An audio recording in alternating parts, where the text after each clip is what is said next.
Mick. Thank you so much for being here today. We're super excited to get to interview you. I would love if you could introduce yourself.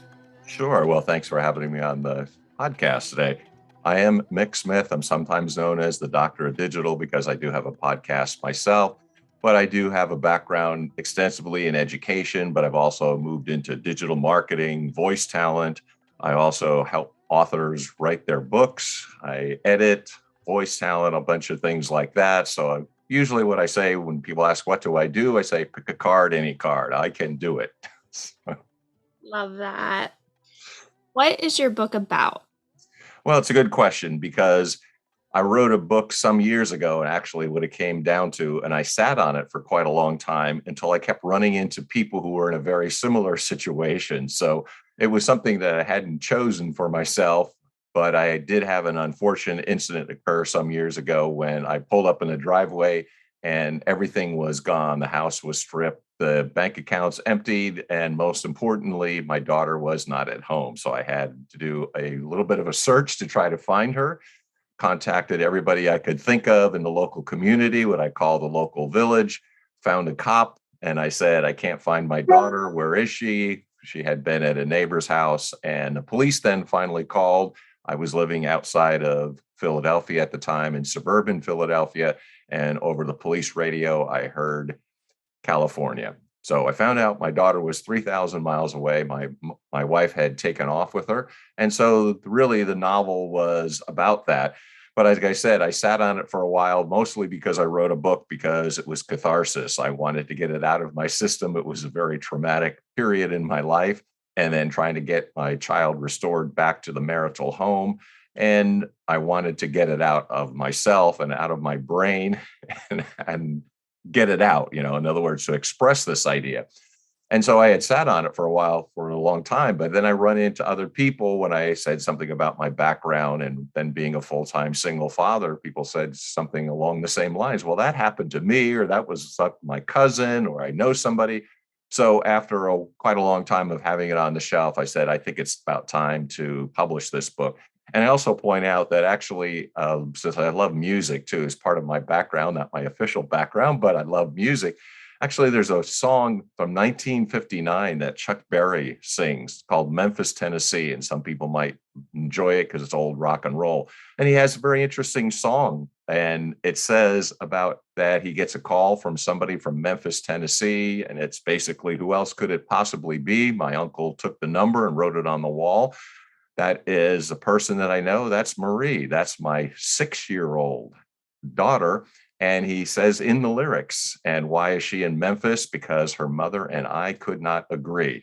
So my point here is that I think this is something that's a situation that's been around for a long time. And so as I did a little bit of research and find out that actually in terms of custody, parental alienation, and things of that nature, there are something like 220 million people that are affected or impacted by this. So it seemed to be very timely. And I thought I had a good story. So I said, you know what, I'm going to try to help people about my experience and find out this really terrible situation that you can find yourself in. And that's what I call the custody village court, all kinds of people and an industry that really does not support families. And it doesn't do the subtitle. The novel is in the best interest of the children, the phrase that you will always hear, but I put it with a question mark because that's what I'm questioning.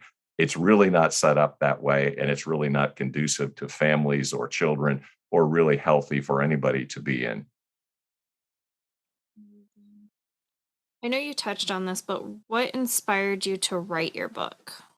Yeah, I think it's probably the impact. So first line of the novel is no parent prepares for a child to be taken. And I go, absolutely, that almost nails it, because when you do get married and when you do think about having children, you plan for a lot of things. So you'll plan for their upbringing in all kinds of ways. What school are they going to attend, and what kind of friends are they going to have, and how are we going to raise them? And is there a religion a part of our upbringing? What kind of moral structure are we going to have? You plan for all kinds of things: food, clothing, family, all those kinds of things, and all those decisions.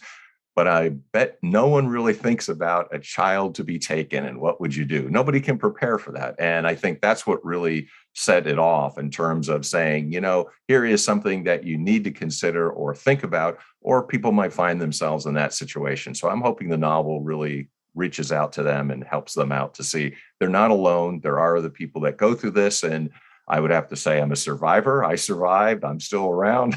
And, I'm going to be as happy and blessed as I can possibly be. And you can do it too. So hopefully it's a little bit of hope that people realize it's not they're alone and they're not the only person that experiences something like this, but you can actually survive and thrive. Love that. When writing your book, who were you thinking of when it comes to who your book is for? I think it is for those children who might have been in that situation. So in this example that I'm describing, this is a younger child between 5 and 8 years old. But what happens if the person has had that kind of experience and they're trying to process it as an adult because they probably don't understand what's going on? It's hard enough for adults to understand, but for a child who had experienced something like this, and a lot of kids will tell you that if they've been in a custody or divorce situation, it's very difficult or harder for them to live their lives. But I hopefully that as they get older and they can process it and they can also maybe talk to other people, priest, rabbi, minister, someone who can help them, family member, what have you, or just read, because I think it's also addressed to them. At the same time, I think maybe some parents who have been in this situation would be, I am not a person who is by themselves, that they would find some hope because there are other people that are experiencing it. And to be frank, I'd also like to try to address somebody who is thinking of doing something like this, like taking the child out of the life of their respective partner. And they might alienate a child away from a parent, other parent, or maybe they're in their situation, and reconsider their thoughts and reconsider it. Because as I said, I started running into people who were saying things that were very similar to my situation. And hopefully people would be a little bit more kind and more gentle and more loving and think about what they could do and the potential negative impact it has on other people and their actions have had, especially for a child or or children if there's more than one. Love that. How long have you been writing and what made you really sit down and start to write your book? That's an interesting question because as I have an academic background, so what I tell people is I've written a lot. So I know what a subject is, I know what a verb is, but this was my first foray into a novel. So it really is a very different experience. It's not the same thing. So even though I would say that I am fairly articulate when it comes to writing academically, that really isn't that much help when it comes to writing a novel because it really is a different type of writing. So I did what academics do. I did a lot of research. I found out, well, how do you write? So a novel. So how do you write dialogue? How do you write character? How do you write a plot? I mean, so I did and wrote about written in writing. I started looking at about maybe 12 other books to say all the things that you do. How do you set up a scene? How do you plot a novel? All those kinds of things to really plot it out. And actually what I did is I did it visually as well. Had a big place in my study when I was writing, and it's visual. So here's the beginning, here's how you build up, here's where the end of the story, the denouement, the climax. So it was more visual than anything else. And along those lines, since I followed up with the novel, I'm also then writing it as a screenplay, which then is a different type of writing, but it makes it a story that I think can come to life. And I thought of it in very visual terms because there was a lot of conflict, obviously, that people know if they've been in this kind of parental alienation experience, they also know that there is a lot of conflict. So in that sense, it's actually easy to write because one of the first things they tell you about writing a novel or a screenplay, just like in anything that's a entertainment, make sure you have a lot of conflict. Well, that was the easy part. I already had a lot of conflict. It was more of how do I put it in a form that is the proper form, because when you're writing a novel or a screenplay or anything creative, I mean, one of the first things that people are looking at and considering is it in the right format? Is it actually in a professional way? And that's who you're dealing with. So I wanted to make sure it had all the basics and, dot the I's and cross the T's. Love that. That's amazing. What was your schedule like when you were writing your book? Yeah, that's another good question. And again, because my situation, I was a full-time single father. So I had a full-time job and a full-time parent job. But usually what I had done is I was pretty strict, just like my parents were when it came to the discipline and in terms of what our schedule would be like. So after my daughter went to bed, which was fairly early, of course, she was pretty small. She was, about 8 when she was returned home. But I also would write in the evenings. And I came across some things, again, going back to my academic background. People had come across a book that I wish I had when I was writing my dissertation, but the title of the book is How to Write a Dissertation in 15 Minutes a Day. So it sounds like it's kind of a crazy title because how can you write this really long, involved, complex work potentially in 15 minutes? But I understand what the author is going for. If you can put in 15 good minutes per day, you're going to finish. And what that means is don't waste a lot of time and don't go around and around on things that are not germane to the topic.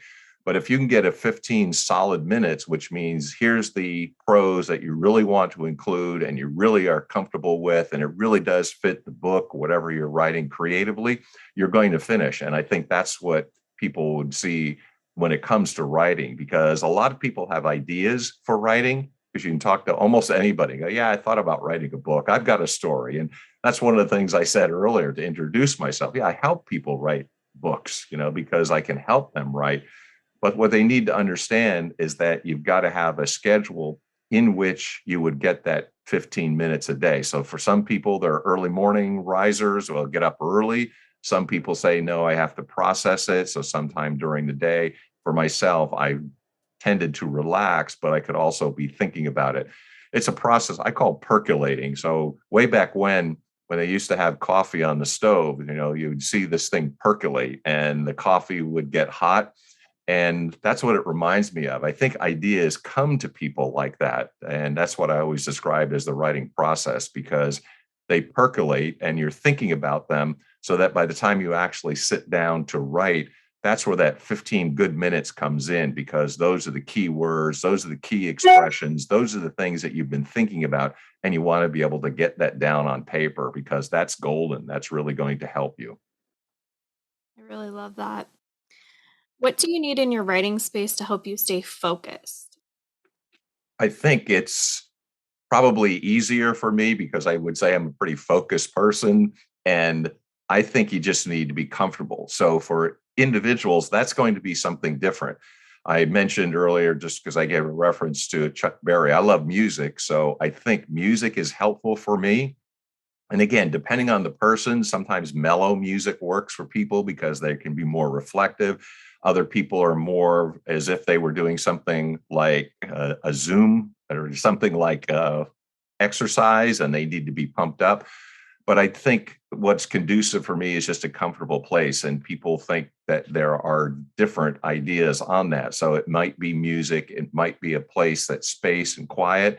And I was again thinking about a child. When a child to do homework properly, give them a workspace. And I think it's similar to that. And I was fortunate when I lived at just outside of Philadelphia that I had a private study, and it was a small study. But the thing is, I was surrounded by my books. That makes me really happy too, because I like having access to my books. So being in an environment that's comfortable to that person, I think helps people focus. I think there's a lot of people get very distracted. Unfortunately, people say things like, that they've got a lot of things going on. And some people can't work at home because it's the idea that they're distracted by all the things that they do have. They're on their phone, they're watching television, they're listening to the radio. So I think keeping those distractions out, particularly electronic things, really can help people to focus. Love that. What is your favorite writing snack or drink? Probably pretty boring because I got water in front of me. It's probably just water, and I don't snack a whole lot. So I think as probably again, it goes back to the person who has discipline and focus and what have you. I don't really snack on a whole lot. I don't eat all that much. My best friend calls me a breatharian. He says I can get by on breath, but not quite that way. But I do think that I don't have what a lot of people seem to have, which is the I've got to have this to snack on. I have to have that. I just eat occasionally and I don't eat that much. And I think I drink a lot of water, cuts down on the amount that you feel as though you need, but you feel full. And besides, water is really good for you. So I don't have those kinds of things that say to motivate me. I'm already motivated. I'm ready to go. I think I just have a lot of ideas. And when I would say with something like this, the novel that we're talking about, I've also got other projects. I mentioned the screenplay, but I've also got another couple of books in mind. So I'm more focused on how do I get these things done and how do I get enough time to do all the things I would like to accomplish. Love that. What type of books do you personally enjoy reading? Yeah, good question in that I do sound, without trying to sound snobby, because I know it sounds like people have got these favorite books that they have. I don't read the popular books, but there are two different things that I'm really attracted to. That is just classic literature. So some of those 19th century British novels are just phenomenal. I just think they're so well written and you can learn so much, and they are so rich in the vocabulary and the ability of those writers to write that I really admire them. And so when I think of what would I like to read, they are so good and they are so involving that I look back at classics, and anybody that's considered a classic over the last several centuries are really interesting. Saying that is one case is true, but then I do take some more contemporary writers. Now, one has passed away, but Walker Percy is a Southern novelist. He's really phenomenal. I enjoy him a great deal. And I also like E.L. Doctorow. Now, those are very different. So you have a person who's from New York and Jewish, E.L. Doctorow. Then you have a person from the South and Roman Catholic, Walker Percy. So they're very different people, but their styles have been very appealing to me. I enjoy what they're writing. They write about issues that are really important, because when asking the question, what else do I read? Then I generally read nonfiction, actually. So even though I enjoy a lot of the fiction and the two authors that I've mentioned, but I tend to read things, given my background in history and religion, not surprisingly, things that have to do with either religion or history too, because I've always been academically interested in them. So I tend to go to nonfiction if I'm not reading some piece of classic literature, or E.L. Doctorow, Walker Percy hasn't had a book out that I haven't read yet, then I'll do that. Love that. Are there any books or authors that inspired you to become a writer? Yeah, I think having said the people that I've mentioned are really some of my favorites, I definitely can't write like them, and I haven't imitated anybody's style. So that's actually probably a good question.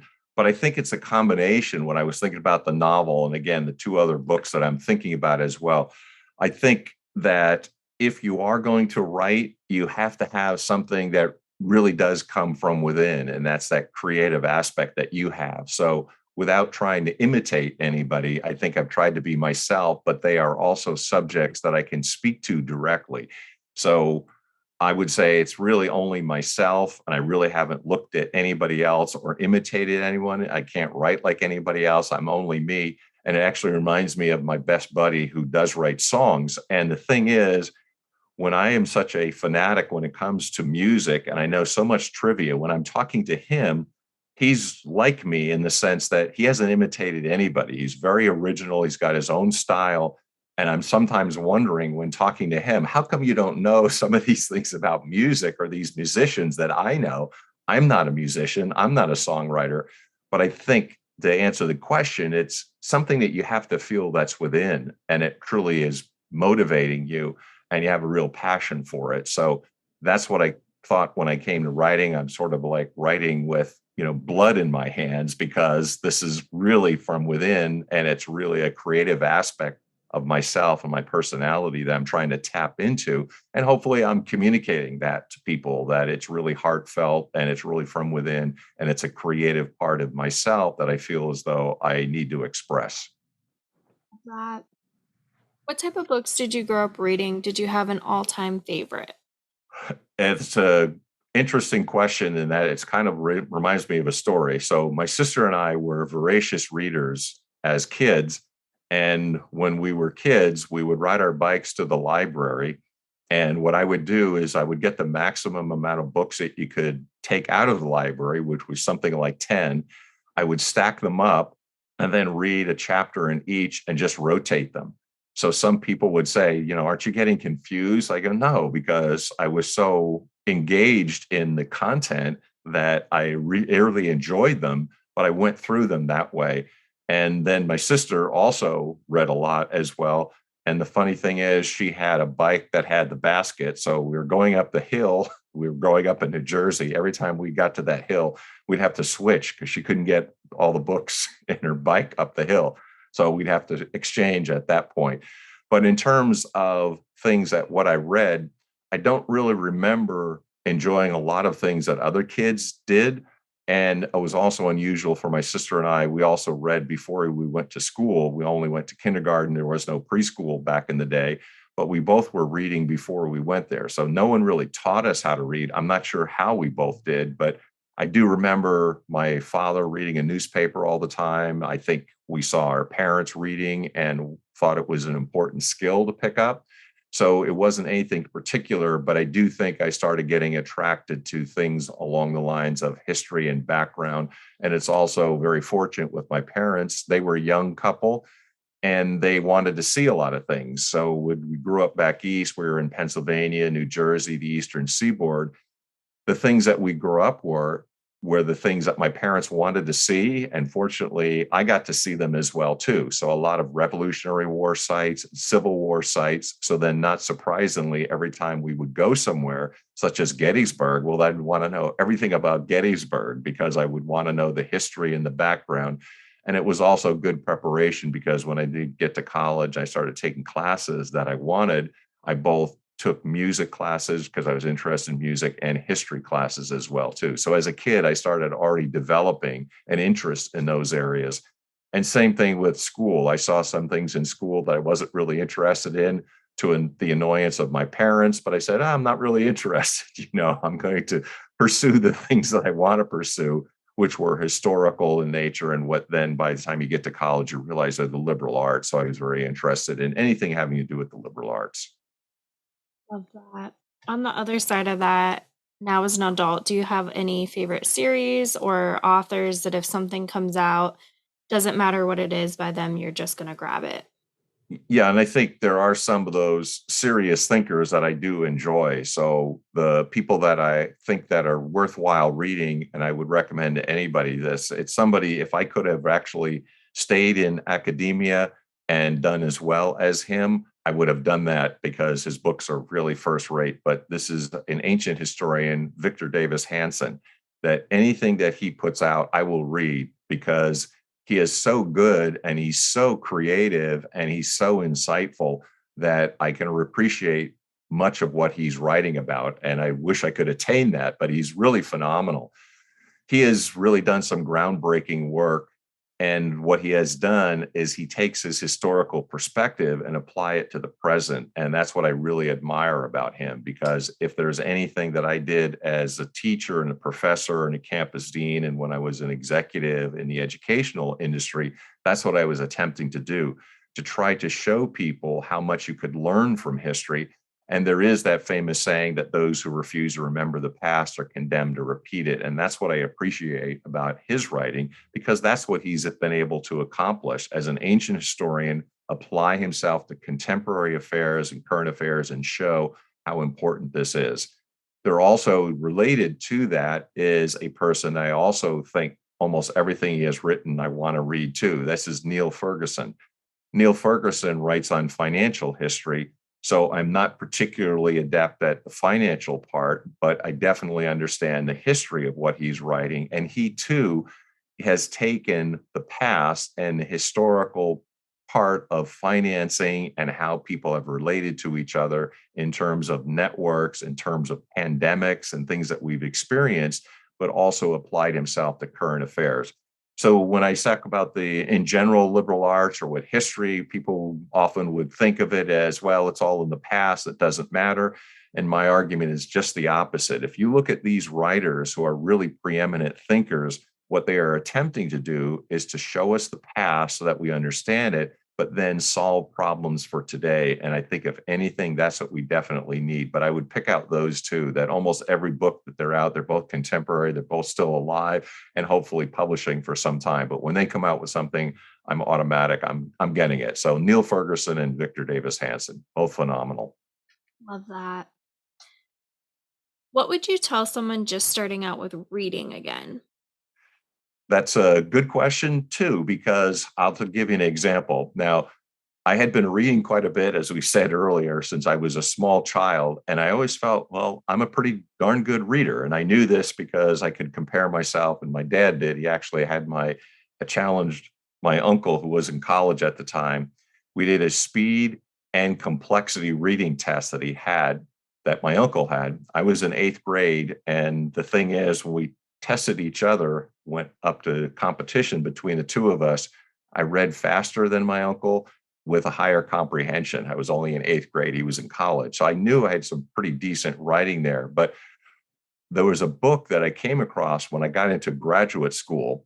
And the graduate school professor said, you need to read, he said this to the entire class, you need to read How to Read a Book by Mortimer Adler. So I'm thinking to myself, as probably my colleagues did at the time, what do you mean? We're in grad school. Of course we know how to read.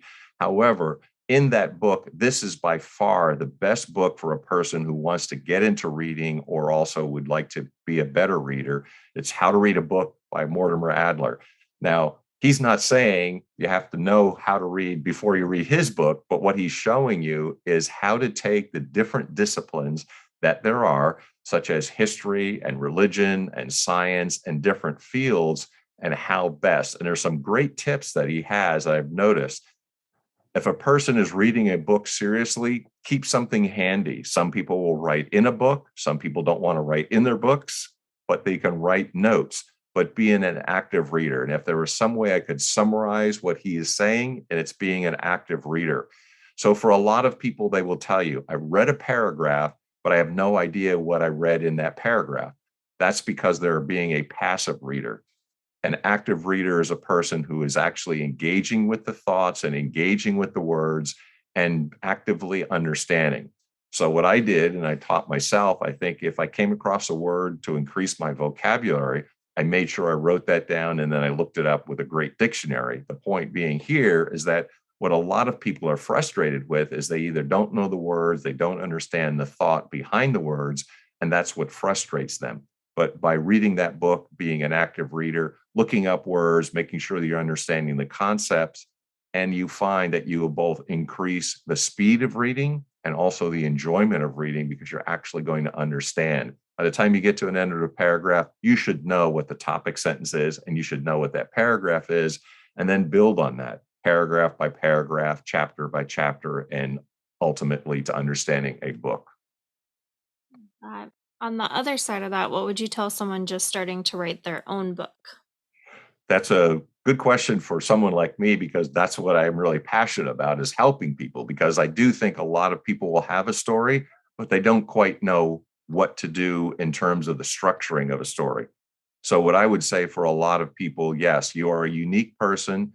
If you have a story, start having it down when you have the basics. So what is your story? There's always going to be something like a 3-point structure, the beginning, the middle, and end. But being able to understand what that structure of writing is and being able to be convincing. So depending on the forum or the medium of what you're actually trying to do, whether it's going to be a nonfiction book or it's a fictional book or it's a screenplay or whatever it is, each one of those different types has a structure to it. And what I generally can do with a person who is trying to get into writing, I can coach them with that.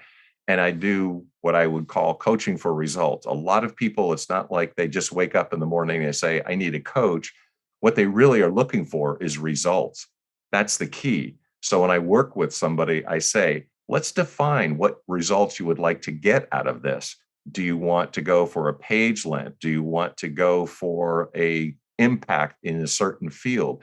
But by organizing that, because that's what people have trouble with. They know they have a good story, or they think they have a story. They would like to say something about their background or their family, whatever it might be, but they don't know how to convince other people. And that's the whole key, that when you are writing, as I always would point out to writers, because I also taught English and composition and things like that as a professor, I said, the burden is on you. You should never look at writing as if the person isn't able to understand what you're writing. You're the one that has the burden of communicating your ideas. And that really is what's key. So when people think of it that way, you have to think of every piece of writing that you are providing. It's not like a person is having a conversation with you because they can't stop what you're writing at some point and ask you, well, what did you mean by that? So as a writer, you have to keep in mind that every word you're using is going to be communicating something. And there's a tip that Mark Twain would also say. He would say, go through your writing and slash every other word out. What do you mean by that? What he's trying to do, of course, is he's saying, don't waste words. Make sure that the words you are using are the words that you actually want to use in order to convey meaning. And he gave an example of this. He said, the difference in words and the importance and import of words is so critical because it's like showing the difference between lightning and lightning bug. Absolutely. There is a real difference. So every single word you use, you have to keep in mind the burden of proof is upon you, and you need to be clear because a person can never ask you and say, what did you mean by that? But if you have to do that, then there's something wrong with the writing, and you have to be able to pick up on that. And that's what I help people with. I said, they don't know necessarily that it's as unclear as they might think. But I tell people, and there's some tips, you read through it, you get really close to it. That's why you need to work with somebody else, because the writing that you are writing, you're so close to the words and the ideas, you're missing things. And often what you can do is you give it to somebody else and they'll start picking at the things that are unclear. That's where the rewriting process came in. So I tell people the same thing. I always tell them, there's only 3 simple rules to writing. What are the 3 simple rules of writing? Writing is hard work. Number 2, writing is hard work. Number 3, writing is hard work. It's not easy, but if you're going to be a good and effective writer, takes quite a bit of work to do and to accomplish. Love that. What's one thing that people are generally surprised to find out about you? Probably that I'm as different as they might think. I think there's a lot of preconceptions about me. I don't know why, but I think people would think of basically a background. And I think I surprise people because when I was younger, I would say, because now that I'm obviously older, when I was younger, people would think of me as an old soul. So I seem to have more wisdom than a person who was younger. And then I think now that I'm just the opposite, that I'm not as young as I used to be, now as I'm thinking young. And I think that's really a key to life as well. And I would say the same thing for anybody, that if you want to be successful in life, that if you are younger, don't be so rash, don't be so flighty, don't make quick decisions. You're probably not mature enough. So slow down a little bit. And then just the opposite. As you become part of the aging process, as I've had, then you have to think young because that keeps you young. And I think this is what surprises people. So when I was younger, I think I surprised them because I didn't talk a whole lot because I'm a reserved individual. But when I said something, people tended to listen. So not surprisingly, I got into the academic game because I realized that I probably had something to say because I was thoughtful and I was articulate and I had read a lot and I thought people could benefit from this. So I was naturally inclined to be in the educational type of field. And then I think just the opposite, that as a person who feared getting old, like I think a lot of younger people, looking back, oh, it's not that bad after all. Actually, you can pick up a few things as you get older. And the process is not as bad. But then when people meet me, I think I tend to be very open and fresh to ideas, which people that are older often tend not to be because they get stuck in their ways. So I think that's the surprising thing about me. I think people tend to think that I'm younger than I am. Love that. Is there anything you would like to say or add? I probably just add because related to the novel is actually a podcast that I'm part of. So I'm co-hosting a new podcast called Aftermath. And it's one of the things that we've tried to help people because I had connected with two people online and we came across a similar idea because we had gone through this parental alienation process. And he said, you know what? We got a good conversation. We started talking about it. He said, we really should start a podcast. I think because there's an audience out there. There's a lot of people who need help in this area.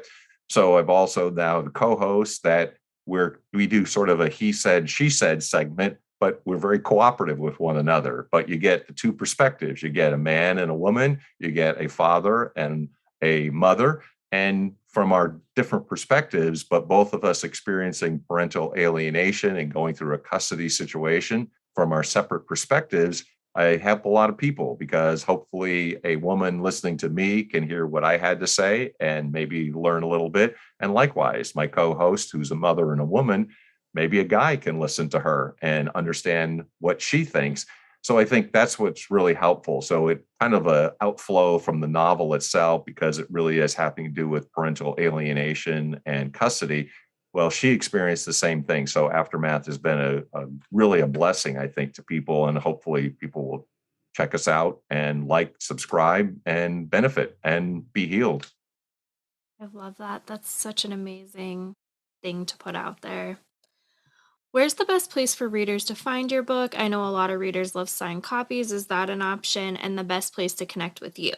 Yeah, that's a really good question because I do have a website. So it's burning-america.com. So it's typical www.burning-america.com. And that's where you can get a personalized copy. So if you want to give one to your Aunt Murgatroyd, tell me it's Aunt Murgatroyd and it's for her birthday, whatever it is. So I can sign it and date it and things like that. I can do that.